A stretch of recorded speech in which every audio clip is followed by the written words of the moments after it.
This is part 3 on the wobbling issue update. तो मेरी concept change हो गई है और जो ब्रांड न्यू कॉन्सेप्ट है वो मेरी बाइक में लग चुकी है। ये रही जो पुरानी कॉन्सेप्ट, उसकी अस्थियाँ यहाँ पर।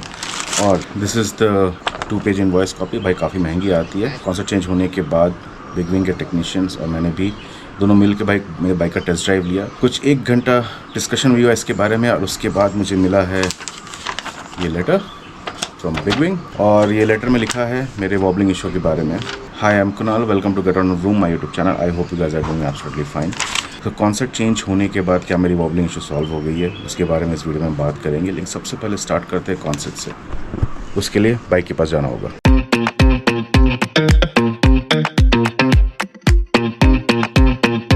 ये रही मेरी बाइक एक पेड़ के नीचे। तो भाई चलो मैं आपको दिखाता हूँ कॉन्सेप्ट। इसको रखता हूँ यहाँ पर। ओके, तू हट जा भैया।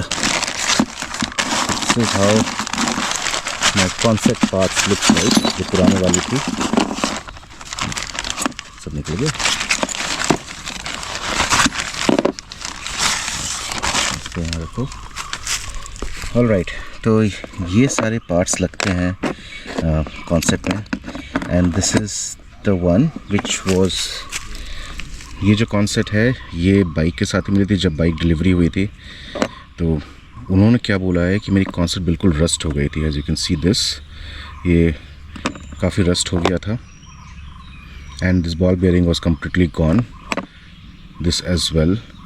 तो 2 लगती है। एक बॉल बेयरिंग आपकी लगती है, मैं दिखाता हूँ कहाँ कहाँ लगती है। सो एक यहाँ पर लगती है और एक यहाँ कहीं पर बॉल बेयरिंग लगती है। They are 2 parts of it जो ये फुल कॉन्सेप्ट का सेट बनाता है। तो ये जो बॉल बेयरिंग थी वो कम्प्लीटली चली गई थी, तो इसको चेंज करना था। अब तो ये चेंज कर लिया हूँ मैं। तो जो क्लंकी साउंड आती थी बाइक में बैड कॉन्सेप्ट होने के कारण, वो तो क्लंकी साउंड चला गया है। वॉबलिंग इशू के बारे में मैं आपको बताता हूँ डिटेल। तो but before that let me share you the price, कितना लगा इसमें।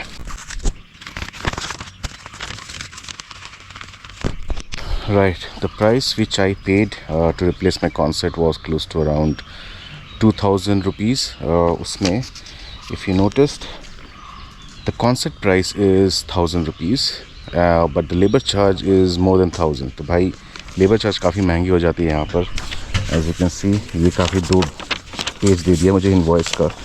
But overall, right, the total labor service amount was 2,560 rupees and the parts amount was 1,937. क्योंकि मैं और भी कुछ पार्ट्स चेंज कराया हूँ, but this the first one, right, your BRG head pipe and BRG pipe, ये सब दोनों मिला के यहाँ पर आपका अराउंड 800-900 जैसा हो जाता है, 900 plus. And then there are some rings और कैप्स उसके अलग से कुछ 26 और 51। तो आप कुछ भी कर लो, you get 1,000 rupees of part charge. And then if you looked at on the labor charge, so the labor charge is close to 938 and 350. These are the 2 labor charge which costed around 1,500.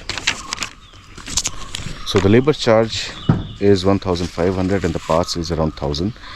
तो आप सोच सकते हो भाई कि एक तो part तो है लेकिन इतना कॉस्टली नहीं, लेकिन लेबर जो उसका जस्ट डबल है। तो बिग विंग की सर्विस वाकई कॉस्टली है। Now so this is on the concept. Now we will talk on the wobbling issue, right. So let me tell you very clearly. Now if you have not seen my part 1 part 2, let me give you a background. जो part 1 video था उसमें wobbling issue मुझे तब पता लगा था जब मैं 10,000 किलोमीटर कवर कर लिया था। And the part 2 video was on the suggestions what Big Wing give it to me, क्योंकि मैं 3 महीने से भाग रहा था। तो मैं उनसे बार बार जाके पूछा कि भाई इसका सोल्यूशन है क्या। Then they give me 2 options. पहला था कि कॉन्सेप्ट चेंज करो, वैसे मेरा कॉन्सेप्ट में क्लंकी साउंड आ रहा था तो मुझे चेंज करना था। और दूसरा था कि टायर चेंज करो। तो मैं पहले डिसाइड किया कि पहले कॉन्सेप्ट चेंज करते हैं, फिर देखते हैं कि वो सॉल्व होगा कि नहीं। अगर वॉबलिंग इशू सॉल्व हो गया तो well and good, that's the solution. अगर नहीं हुआ तो फिर टायर चेंज करना है। तो भैया मैं आपको बता दूं कि कॉन्सेप्ट चेंज करने के बाद वॉबलिंग इशू सॉल्व नहीं हुआ है। बिग विंग के टेक्नीशियंस और मैंने दोनों मिल के कुछ बाइक का काफ़ी टेस्टिंग किया, लेकिन एक्चुअली नहीं हो रहा है। हाँ, एक चीज़ क्या हुआ है कि अब ज़्यादा वॉबलिंग इतना ज़्यादा नहीं हो रहा है, लेकिन फिर भी 80 के ऊपर जाता है तो वॉबलिंग होता है, और ज़्यादा या कम कुछ फ़र्क नहीं रह जाता, वॉबलिंग है तो वॉबलिंग है। फिर उन्होंने क्या किया है, तो 1 घंटे डिस्कशन के बाद I got a letter from BigWing, और मैं अगर आपको लेटर दिखाऊँ,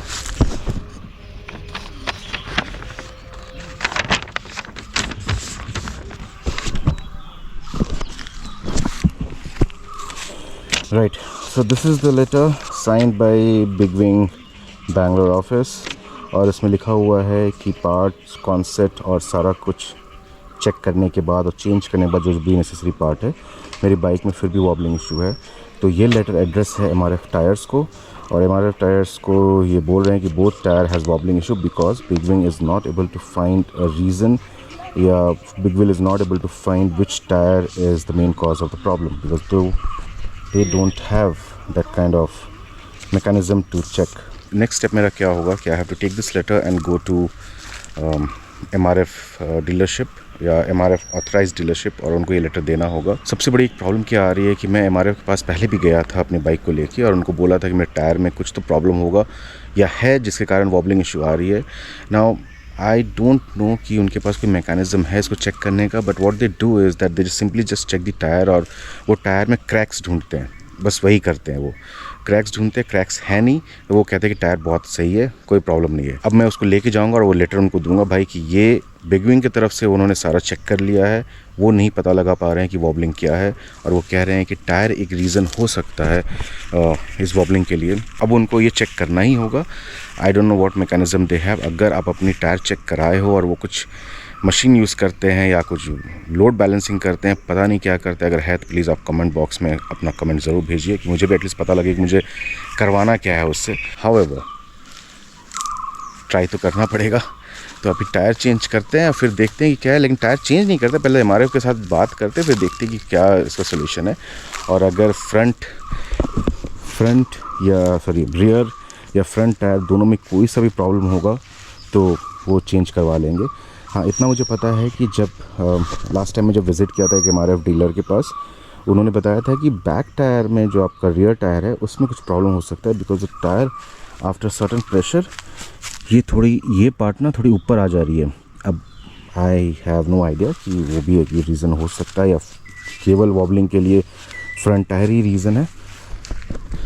ये सब तो भाई हमारे टायर के पास जाके ही पता लगेगा। Now guys, if you like this video please do subscribe to my channel, और आप ये लिंक सेव कर लो या फॉलो कर लो, आपको जो अच्छा लगता है वो आप करो। लेकिन इसका पार्ट 4 वीडियो भी आएगा जब मुझे हमारे टायर से कुछ अपडेट मिल जाए या कुछ सोल्यूशन मिल जाए। Finger crossed, see you in the next video.